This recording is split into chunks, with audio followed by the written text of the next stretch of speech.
લોકોના વિજયનો ઉત્સવ આજે છે, કારણ કે સ્થાનિક સરકારોની જે ચૂંટણીઓ હતી એમાં ચારે બાજુના પરિણામો આવવાનું શરૂ થઈ ગયું છે. ઘણી બધી બેઠકો અને ઘણી બધી તાલુકા પંચાયત, જિલ્લા પંચાયત અને મહાનગરોમાં થોડે ઘણે અંશે ચિત્ર ખુલ્લું થયું છે.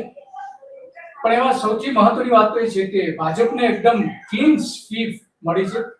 ચારે બાજુ આપણે જોઈ શકીએ છીએ બહુ ઓછી એવી તાલુકા પંચાયત, જિલ્લા પંચાયતો છે કે જે સામે પક્ષે ગઈ હોય. કોંગ્રેસ અથવા તો આમ આદમી પાર્ટી, એમાં મોટાભાગમાં ભારતીય જનતા પાર્ટીનો વિજય અત્યારે દેખાઈ રહ્યો છે. તો આ જે ચૂંટણીમાં ક્યાં શું થયું એની થોડી વાત કરવી છે. વાત એટલા માટે કરવી છે કે જે રીતે પરિણામો આવ્યા છે એમાં જનતાનો તો વિજય થયો છે, તો ખરેખર પરાજય કોનો થયો એ મૂળ પ્રશ્ન છે. અને 40 વર્ષ પછી અનેક ધાર્મિક સ્થાનો ઉપર ભારતીય જનતા પાર્ટીનો પરાજય થયો છે. આ એક મોટી ઘટના છે, કારણ કે હિન્દુ પાર્ટી હોવાનો દાવો વારંવાર એના કાર્યકરો કરે છે, સોશિયલ મીડિયા ઉપરથી લઈને જાહેર સભાઓથી લઈને દરેક જગ્યાએ. તો એ આખી જે વાત છે એની વાત કરવી છે કે કેમ આવા જે પરિણામો, અણધાર્યા પરિણામો આવ્યા છે, અને એ પરિણામોની આજે આપણે ચર્ચા કરવી છે. અને આપણે ચર્ચા કરવા માટે આપણી સાથે જોડાઈ રહ્યા છે જીતુભાઈ મહેતા, કે જે અંબાજીમાં પત્રકાર છે અને અંબાજીમાં વારંવાર અહેવાલો આપતા રહે છે અને અલગ અલગ પ્રકારના અનેક. અને આપણે જીતુભાઈ સાથે એટલા માટે વાત કરીએ કે 40 વર્ષ પછી ભારતીય જનતા પાર્ટીએ અંબાજીમાં શાસન ગુમાવ્યું. કેમ ગુમાવ્યું? એ જે કારણો ત્યાંના છે એ લગભગ દરેક જગ્યાએ એવા સમાન કારણો છે. તો આપણે જીતુભાઈ પાસેથી જાણવાની કોશિશ કરીશું કે 40 વર્ષ પછી કેમ આવું થયું કે ભારતીય જનતા પાર્ટીએ ત્યાં પોતાનું શાસન ગુમાવવું પડ્યું છે. તો જીતુભાઈ, તમારું સ્વાગત છે તો ગુજરાત રિપોર્ટમાં. જય અંબે. નમસ્તે દિલીપભાઈ. નમસ્તે. આજના પરિણામો ભાજપ માટે આંચકારૂપ છે અને એમને આત્મમંથન કરવું પડે એવા પરિણામો આવે છે. કેમ કે અંબાજી શહેર એ ભાજપનો ગઢ કહેવાતું હતું. અહીં જયારે ભાજપનું અસ્તિત્વ નતું, ભાજપ પક્ષની સ્થાપના નથી થઈ, એ વખતે 1975માં જનસંઘના દીવાના નિશાન ઉપર પણ તાલુકા પંચાયતની સીટ અંબાઈની જનસંઘ જીતી હતું. મજબૂત ગઢ છે આજનોની વર્ષોથી. અને ભાજપના તરફી લોકો રહ્યા છે, ભાજપના તરફી લોકો કાયમ રહ્યા છે. માત્ર એક વખત 1985માં એક સીટ કોંગ્રેસની આવી હતી તાલુકા પંચાયતની. એ પછી 8 દિવસ સુધી કોંગ્રેસની સીટ ભાજપ અહીંયા અંબાઈમાં આવી નથી. પરંતુ પ્રથમવાર અંબાઈની 2 સીટોમાંથી 3 સીટો થઈ અને આ વખતે પ્રથમ વખત અહીંયા ભાજપ જીત્યું છે બંને સીટ, 3 સીટ ઉપર. અને જિલ્લા પંચાયતની સીટ ઉપર પણ અંબાજી શહેરે આજ સુધી ભલે ધારાસભ્ય કોંગ્રેસના જીતતા હોય કે સંસદ સભ્ય કોંગ્રેસના જીતતા હોય, પરંતુ અંબાજી શહેરે ભાજપને કાયમી બહુમતી આપી છે. એ રેકોર્ડ પણ આજે તૂટ્યો છે અને અંબાજી શહેરમાં જિલ્લા પંચાયતમાં પણ કોંગ્રેસની 600 ઉપર મતોની સરસાઈ રહી છે. એનું મુખ્ય કારણ અંબાઈનો વિકાસ કોરિડોર. એમાં ઘણા લોકોના 89 લોકોના મકાન તૂટ્યા, બીજા 250 લોકોના નોટિસ મળી છે.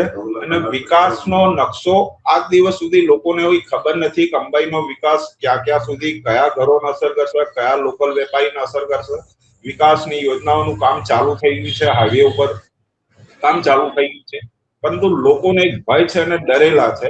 એ ભય અને ડરેલા લોકોએ આ વખતે મતદાન બૂથ ઉપર જઈને ભાજપના સબક આપ્યો છે કે અમે તમારા વિકાસથી રાજી નથી. કેમ કે વિકાસથી લોકો રાજી ક્યારે થાય કે એ વિકાસમાં લોકોની ભાગીદારી હોય, એ વિકાસમાં લોકોને ઓછું નુકસાન થાય અને એ વિકાસમાં લોકોનું પુનઃસ્થાપન થાય, ત્યારે જ વિકાસથી લોકો રાજી થાય. બાકી હાલની તારીખે અંબાઈનો જે વિકાસ છે એ માથા ઉપર થોપી દેવામાં આવ્યો છે. વિકાસના નકશાઓ કયા છે, વિકાસના કયા વિસ્તારોમાં જે અંબાજીમાં ખાલી અંબાજીની જ વાત કરો છો ને, અંબાજી બેઠક પૂરતી હાર થઈ છે. અંબાજી બેઠક પૂરતી ને બીજી પાડલિયાનું જે હમણાં થોડા સમય પહેલા જંગલ ખાતાનો કિસ્સો બન્યો હતો, એમાં પણ અહીંયા જે આદિવાસી સરપંચોના જીતેલા સરપંચોનું એસોસિએશન ચાલે છે, એ પાડલિયાની અસર આખા તાલુકામાં દેખાય છે. અને કોંગ્રેસની તાલુકા પંચાયત બનવા જઈ રહી છે, બની ગઈ છે. લગભગ 12 થી 13 ઉમેદવારો વિજયી થઈ ગયા છે. 20 બેઠકો છે અને અડાજમાં પણ કોંગ્રેસની તાલુકા પંચાયત બની ગઈ છે. એટલે આદિવાસીઓમાં પણ પાડેલિયાનો જે કિસ્સો હતો એક પાડેલિયા પૂરતો નથી રહ્યો, પણ હવાની જેમ આખા તાલુકામાં ફેલાઈ ગયો અને એનું પણ આ પરિણામ છે. એક ભદ્રમાલ સીટ હતી ત્યાં કોંગ્રેસના ઉમેદવારે ફોર્મ પાછું ખેંચ્યું હતું. એ પણ કોંગ્રેસની સીટ હતી કાયમી, આ સુધી પણ કોંગ્રેસના ઉમેદવારે ફોર્મ પાછું ખેંચ્યું હતું. માત્ર આપનો ઉમેદવાર હતો એ ભાજપે જીતી છે. જે બિનહરીફ 2 સીટો કરાઈ હતી એ ભાજપે જીતી છે અને બીજી 3, 4 કે 5 સીટ ઉપર ભાજપ જીત્યું છે. એટલે અહીંયા લગભગ લોકોનો રોષ સત્તા સામે દેખાયો છે. આખા ગુજરાતમાં ભાજપની ભવ્ય જીત થઈ છે. ટીવી ઉપર જોઈએ છે કે દરેક જગ્યાએ ક્લીન સ્વીપ કરી છે.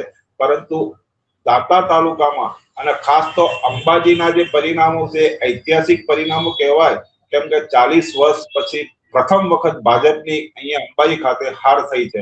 એ સત્તાધારીઓ હવે વિચારવું પડશે, કેમ કે ગુજરાતમાં સરકાર એમની છે, દિલ્હીમાં સરકાર એમની છે, એટલે વિકાસના કામો તો થવાના જ છે.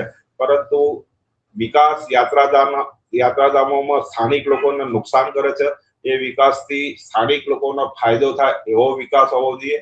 પરંતુ અહીંયા તો લોકોના ઘરો પણ જશે, લોકોના ધંધા વેપાર પણ જશે અને જે વળતરની વાત છે એ પણ લોકોને કોઈ નોટિસ આપ્યા વગર કે ડાયરેક્ટ બોલાઈ અને એન કે પ્રકારે ભય બતાવી એ રીતે કરી મિલકતો કાયદેસરની પણ એક્વાયર કરવાના કામ કરે છે. એ વાત સાચી જીતુભાઈ. તો ત્યાં અંબાજીમાં જે થયું છે મૂળ કારણ કોરિડોરનું છે કે કોરિડોર જે રીતે બનાવવામાં આવ્યો છે એના કારણે લોકો ઉપર અત્યાચારો અન્યાય કરવામાં આવ્યા છે અને સ્પષ્ટપણે દેખાય છે. એ જ રીતે શામળાજી, ત્યાં જે શામળાજી છે ઉત્તર ગુજરાત, તો ત્યાં એની શામળાજીની જે ઓડ બેઠક છે ત્યાં નજીકમાં જ છે.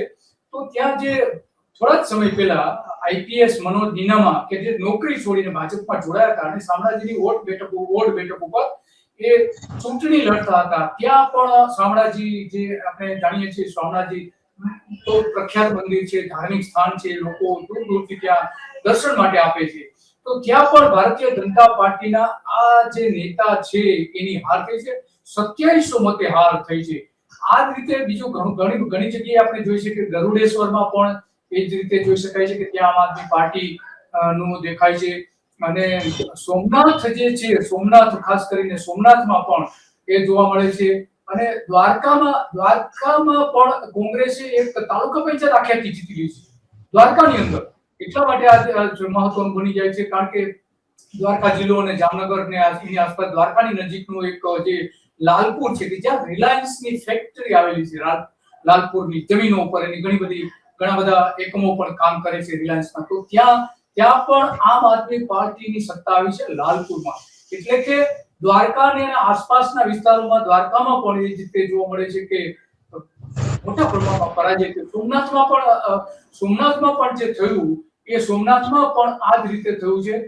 ત્યાં સોમનાથના જે ભૂતપૂર્વ અત્યારના જે ચાલુ ધારાસભ્ય છે ભારતીય જનતા પાર્ટીના, તો એમના જ ગામમાં ભારતીય જનતા પાર્ટી હારી ગઈ છે.